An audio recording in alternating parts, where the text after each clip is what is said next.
Fala, torcida vascaína, Felipe Tiru de volta na área, porque hoje tem clássico. Pois é, hoje às 9 horas da noite, com transmissão exclusiva por pay-per-view, o Vasco vai até o Engenhão enfrentar o Botafogo pela 9ª rodada do Campeonato Brasileiro da Série A. E antes de falar desse jogo especificamente, eu quero falar sobre a fase do Vasco aí, né? Porque depois da última rodada, muito se falou do fato do Vasco ser o melhor carioca da competição, muito se falou do Vasco estar na zona de classificação para Libertadores, né? O Eurico Miranda, na coletiva, falou isso, né? Quando falou das vaias, o pessoal tá vaiando, em vez de falar da posição do Vasco. A gente viu muita brincadeira aí nas redes sociais, e eu acho válido mesmo.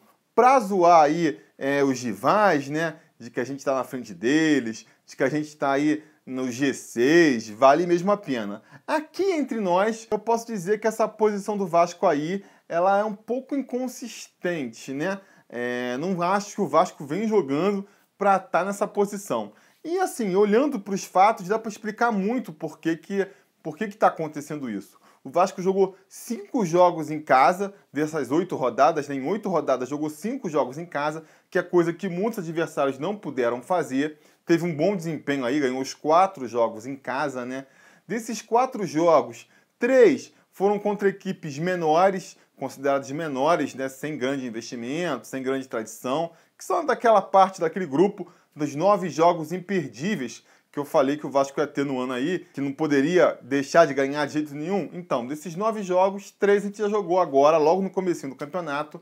Então, isso explica essa posição, né? Para falar a verdade, analisando um pouco melhor aí a tabela, cortando em blocos os 8 jogos que o Vasco fez até aqui, o que a gente pode considerar? 3 jogos que eu já falei, o Vasco tinha que vencer. Se o Vasco não vencesse, seria um indicativo muito grande de que a gente ia mesmo brigar para não cair, brigar seriamente para não cair, né? Mas vencer não significa nada além disso. 2 jogos, dá para dizer que era esperado que a gente perdesse, né? Se a gente ganhasse, seria um indicativo de que o time realmente estava bom, estava preparado para disputar algo maior. Mais uma vez que perdeu, também não dá para ficar preocupado nem alarmado com nada, que foram os jogos contra o Palmeiras e o Grêmio fora de casa, né? 2 equipes tradicionais do futebol brasileiro, que estão com elencos qualificados, que são apontados por muitos aí como candidatos ao título. Então, mesmo que o Vasco também fosse apontado, né, tivesse brigando aí pelo título esse ano, perder para o Palmeiras e perder para o Grêmio na casa deles não seria nada assim anormal, que não poderia se considerar dentro de um planejamento, né? Então, se a gente tirar aí esses 3 jogos que o Vasco tinha a obrigação de vencer, vamos dizer assim.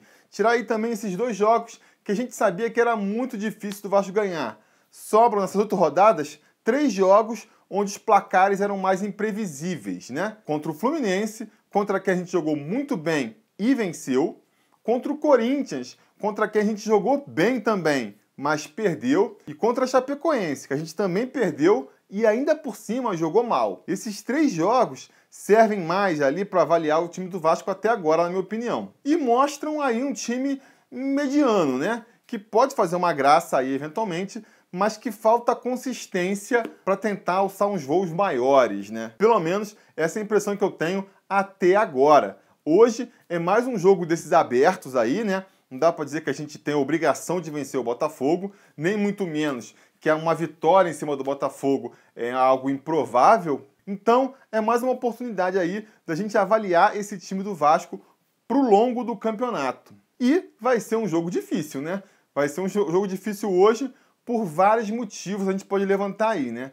Primeiro, é porque o time do Vasco tá voltando de uma má fase, a gente pode dizer assim, né? Que eu já falei, jogou bem contra o Fluminense, jogou bem contra o Corinthians também, mas nesse jogo do Corinthians, que eu já comentei em vídeos passados aqui, e vou resumir rapidamente só para quem não viu, o jogo contra o Corinthians, apesar do Vasco jogar bem, perdeu por 5-2, a gente sabe. Então isso fez com que o Milton Mendes perdesse a convicção no seu esquema de jogo, resolveu mudar, tentar proteger mais a zaga ali para não tomar tanto gol em tão poucos ataques. Acabou deixando uma formação que não funcionou, entrou com um novo esquema que não resolveu a defesa, o sistema defensivo continuou tomando gols, o sistema ofensivo que vinha criando um volume de jogo lá na frente parou de criar. E o time inteiro acabou desandando ali, né? O time começou a jogar muito mal. A gente jogou contra o Sport, mas no jogo que eu acho que a gente foi mal.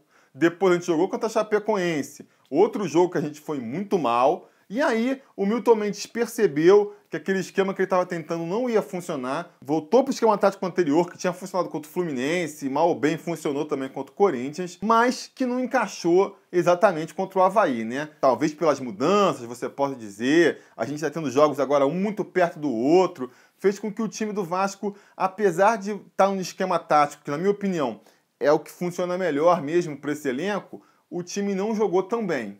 E aí, o problema é que o jogo foi no sábado, a gente vai estar agora na quarta-feira, muito pouco tempo para que nos treinamentos esse time tenha se arrumado melhor, né? O domingo foi de folga, a gente sabe, segunda-feira deu para fazer um treinamentozinho ali, terça-feira já é aquele treino mais leve, porque é véspera de jogo, então não deu muito para preparar o time para esperar que ele entre mais entrosado para hoje, né? O entrosamento vai ser aquele só natural da sequência de jogos mesmo.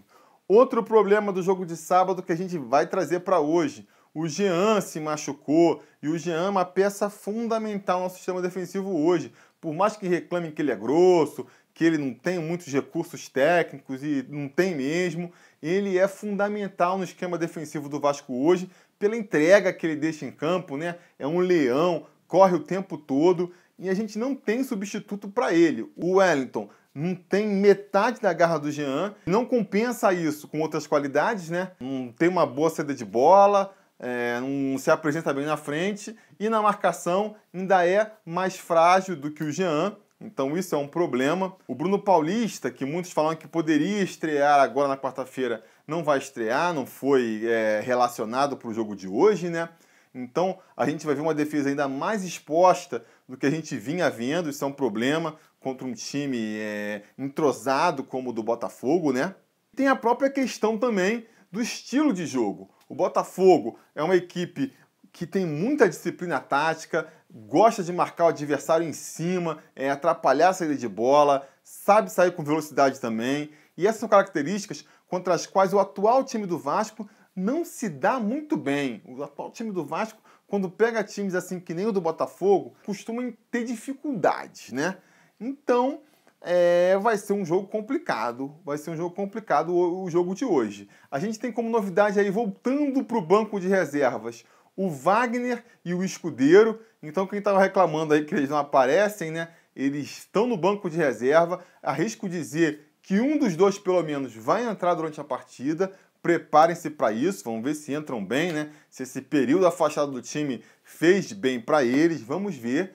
E vamos ver o que o destino nos reserva para hoje, né? Aí agora eu já sei que vai ter muita gente comentando aí, poxa, Felipe, você é muito pessimista, já tá falando um monte de coisa aí mal. Gente, eu tô falando aqui, eu tô levantando os fatos e as impressões que a gente recolheu aí, né, ao longo desses dias para a partida de hoje, né? Mas vou falar o seguinte, apesar de tudo isso, eu tô otimista pro jogo de hoje, eu tô confiante, eu tô assim com uma sensação de que o time vai jogar bem. Apesar dos fatos não corroborarem essa impressão minha, eu tô com essa impressão hoje. Então, ficando aqui entre a razão e essa sensação aqui, né, essa premonição, não sei como dizer, eu vou ficar em cima do muro e vou apostar que hoje o jogo vai ser 1-1. Vou apostar no empate 1-1. O Luiz Fabiano vai deixar o dele, já que não deixou contra o Avaí, vai deixar hoje. Só que aí a lei do ex vai valer mais uma vez e o Pimpão vai deixar para o Botafogo, vai marcar para o Botafogo e vai ficar 1-1. Essa é a minha aposta para o jogo de hoje. Diz aí nos comentários qual é a sua aposta para o jogo de hoje, qual a sua expectativa para esse clássico. Se inscreve no canal se você ainda não for inscrito, dá like no vídeo se você curtiu a resenha e não se esquece de voltar mais tarde, depois do jogo, porque vai ter pré-eleição aqui no canal, pré-eleição live, se tudo der certo. Beleza? Tá combinado? A gente vai se falando.